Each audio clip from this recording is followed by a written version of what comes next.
বাড়িতে থাকা অল্প কিছু উপকরণ দিয়ে যদি এত সুন্দর করে নাড়ু কিংবা সন্দেশ যেটাই বলেন না কেন বানানো যায় তাহলে দেরি কিসের।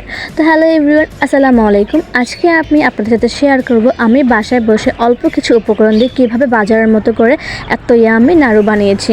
তো প্রথমে হচ্ছে আমি নারকেলগুলো কুড়িয়ে নিয়েছিলাম, সেটা স্কিপ নিতে ভুলে গিয়েছি। তারপর হচ্ছে উনুনে কড়াই দিয়ে আগে মিঠাটাকে ভালো করে জাল করে নিতে হবে এবং মিঠাই এবং নারকেলের পরিমাণটা সমান সমান হতে হবে। যদি নারকেলের পরিমাণটা বেশি হয় তাহলে ভেঙে যাবে, আর নারকেলের পরিমাণটা যদি কম হয়ে যায় তাহলে এটা শক্ত হয়ে যাবে, খেতেও ভালো লাগবে না। তো পরিমাণ মতো হচ্ছে নারকেল এবং মিঠাই ভালো করে মিক্সড করতে হবে। তারপর হচ্ছে ভালো করে এগুলো জাল দিতে হবে, কড়াইয়ের ভিতরে বারবার নাড়তে হবে যাতে কোনো পরিমাণে কড়াইতে লেগে না যায়। যদি নিচে দিয়ে হচ্ছে লেগে যায় তাহলে সন্দেশটা তেতো হয়ে যাবে আর খেতেও ভালো লাগবে না, দেখতেও সুন্দর হবে না।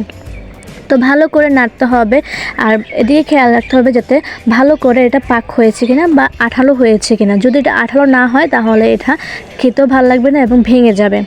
তো এভাবে ভালো করে নাড়তে হবে, আর যতক্ষণ পর্যন্ত নারকেলের কালারটা হচ্ছে ব্রাউন কালার না আসবে ততক্ষণ পর্যন্ত এটা নাড়তে হবে, স্কিপ করা যাবে না। ভালো করে নাড়তে হবে যাতে লেগে না যায়, ওদিকে আমাদের লক্ষ্য রাখতে হবে।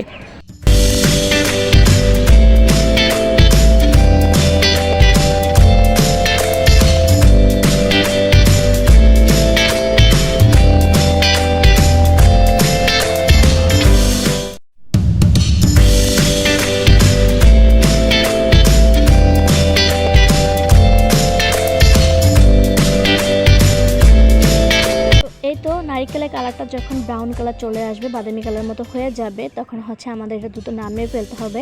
আর বেশিক্ষণ জাল করলে এটা তেতো হয়ে যাবে, ভালো লাগবে না। আর যত সম্ভব নামিয়ে গরম গরম বানিয়ে ফেলতে হবে, কারণ হচ্ছে যদি ঠান্ডা হয়ে যায় তাহলে এটা আঠাটা শক্ত হয়ে যায় আর শেপটাও করা যায় না, আর তখন শক্ত হয়ে যাবে, খেতে ভালো লাগবে না। তাই হচ্ছে গরম গরম নামিয়ে হচ্ছে বিভিন্ন শেপ দিয়ে বানিয়ে ফেলা যায়। কেউ হচ্ছে গোল শেপ করে বানায়, কেউ বা হচ্ছে চারকোনা শেপ করে বানায়, যা যেটা ভালো লাগে সে সেভাবে বানিয়ে থাকে। তো আজকের ভিডিওটি এ পর্যন্তই, দেখা হবে নতুন কোনো ভিডিও নিয়ে। তো সবাই ভালো থাকবেন, সুস্থ থাকবেন, এবং যারা নতুন আছেন সবাই চ্যানেলটা সাবস্ক্রাইব করে দিবেন, লাইক কমেন্ট করে দিবেন, আর যারা পুরাতন আছেন তারা পাশে থাকবেন, লাইক কমেন্ট করে দেবেন।